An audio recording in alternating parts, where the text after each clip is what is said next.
Magandang araw guys. Ito, tatry ko lang.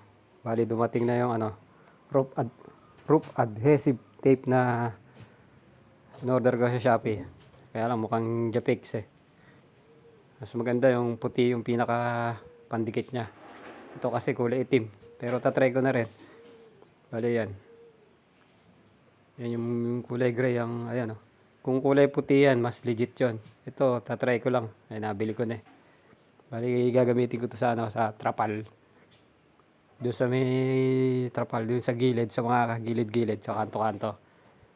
Pinatatahi yun eh. Ito, tatry ko lang naman. DIY ba? Ito gagawin kong kanto. Pero mas maganda kung yung kulay puti talaga. Parang Japex to eh. Pero dahil nandiyan na, tatry ko na.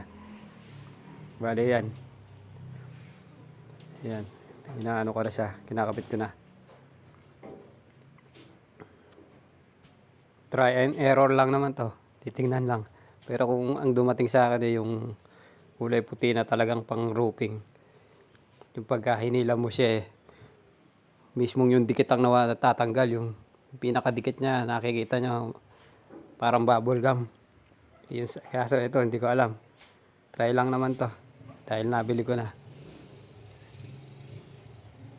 Ayan, kita nyo ayan. Pinatatahi talaga yan eh, nagtatry ako eh.